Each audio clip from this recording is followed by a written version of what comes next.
In the past, I've written that, in my view, there is no way to run a sustainable business, especially as a solo provider, without using leverage. Leverage, particularly in the form of a flywheel. You see, energy that is put into the business system loses heat to entropy, much like friction does in physical systems. Let's say that for a minimum viable product, be it an info product or a car or a house, will cost you 5 units of energy to make successfully.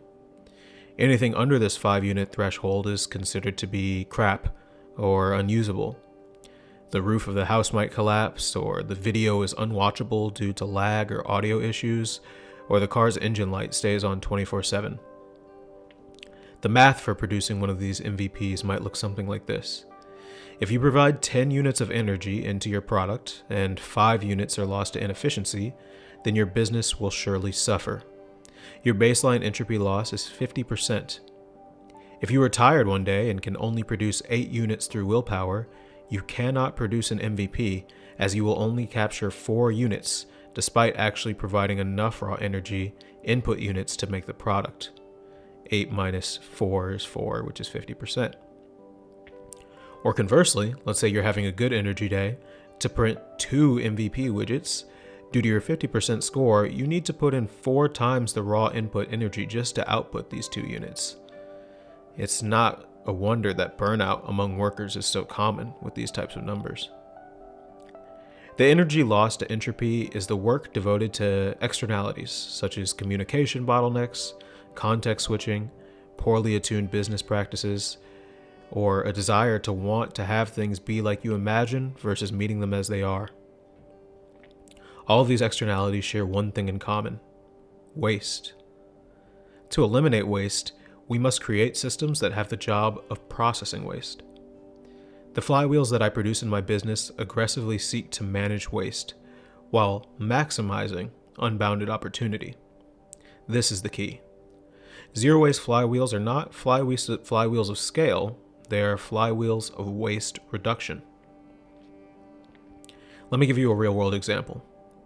My current go-to-market flywheel powers my business of info products. It's optimized for minimal energy input and allowing me to do what I like to do while minimizing what I have to do and eliminating what I don't want to do. For example, for me, I like to write code for silly creative projects and read books. I have to publish my work, which could be a weekly newsletter or a code repository or a SaaS app, a video, an essay. And I also have to market my work through social media and word of mouth. I don't want to spend any more time on social media than the bare minimum. I really don't want to be looking at analytics pages, for example. And I also really don't like video editing. Now, these lists aren't exhaustive, but I hope that the point lands. A business is an orchestra and you are the conductor. Your task is to coordinate and guide without getting in the way of your members of the band. Any energy that you put into your system should come out with minimal loss. So without further ado, here's my current flywheel. Let's go through each node one by one.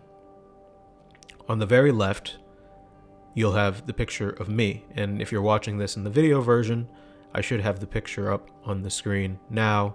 If you're reading this on the written version, the picture is in front of you.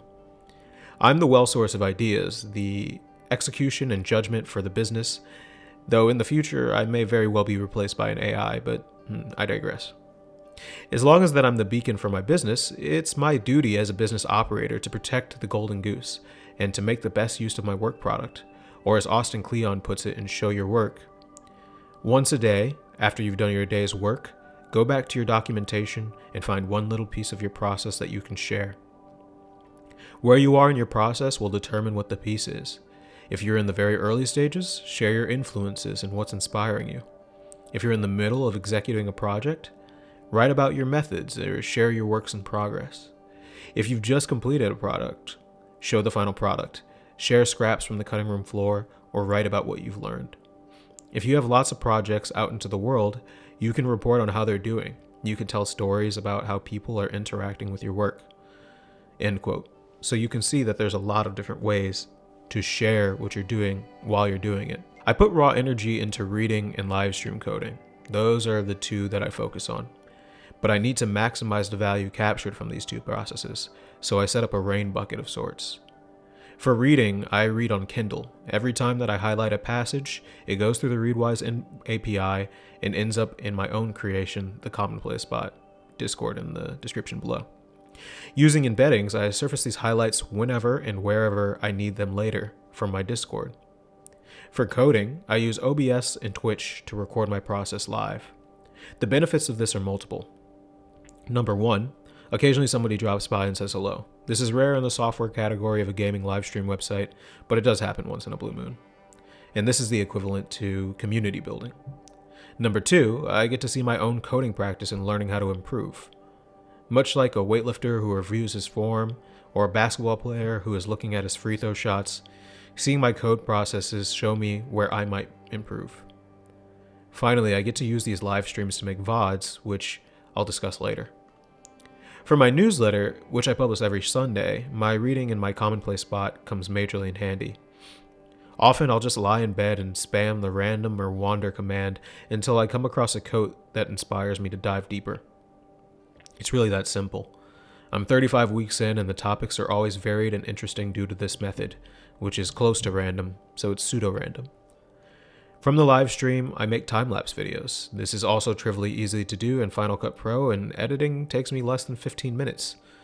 I get another slam dunk by literally speaking my newsletter in conversational format as a voiceover. This is what you're seeing right now. I should pause here for a second and discuss my relationship with YouTube and Twitch. To be frank, I see them merely as two things: free/cheap video hosting and a marketing engine. I have no ambition whatsoever to become a Twitch streamer or a YouTuber, and in fact, such things sound quite miserable as a long-term career path. These mega platforms are used by me, and I mean that in the strongest sense of the word, as parts of my flywheel, but if need be, can easily be swapped out for any other service due to contract disagreements or changing philosophies. If you're considering running your own business, I highly recommend that you do the same. The first goal is to own your own domain. For creative coding projects, I publish my work on GitHub. This is also pretty simple to do because I code on livestream as well as writing the readmes. The repo itself is a work product for me, as well as many of my clients have found me through my open source contributions or my SaaS apps like Stenography. Finally, we have blog posts, which are generally filter fed down from all the other processes or written from scratch because I happen to be particularly inspired. I also have posted my Zettelkasten notes from Obsidian directly in the past, but recently I've done that less, even though I would like to do it more in the future because it was quite fun. Finally, for this flywheel, we have marketing. You'll see a bunch of green arrows connecting all the outputs of the ball of chaos on the right, and this is marketing. Of course, my penultimate goal for online creation, as it were, is to get people to sign up for my newsletter, as that's where I have the most potent and direct relationship with my readers, but I also do like sites like GitHub. Now let's review. Have you seen how the energy applied at the start turns into different products? Let's say that I put my 10 units of energy in at the reading and coding stage. From those 10 units of energy, I get videos, GitHub repos, newsletters, blog posts, all from those same two actions of reading and coding, which, in reality, I would do for free. This is the idea of a zero-waste flywheel, a nose-to-tail operation. If I have some low energy due to illness, malaise, or I'm just not able to muster the 10 units of energy input, I lean into filling the grain silo by lying in bed and reading, or turning on OBS and listening to my favorite tunes and coding for an hour or two. I don't worry about what will happen downstream, because I know that it'll be taken care of by the flywheel. Later on, I go into the silo and harvest by creating videos, code repositories, and more. And then I pollinate with marketing, and the cycle continues to scale by itself. On a Monday to Friday work split, I've tried to split all of these pretty evenly, and I'll put the picture up on the screen again so you can see how I split my day. But Sunday is a newsletter day. Reading happens pretty much every day. I do my weekly plan on Sunday. Monday, I record the time lapses and get ready to upload them to YouTube. Tuesday through Thursday, I stream programming. And then I'm getting into the habit of posting time lapses more on Wednesday and Friday.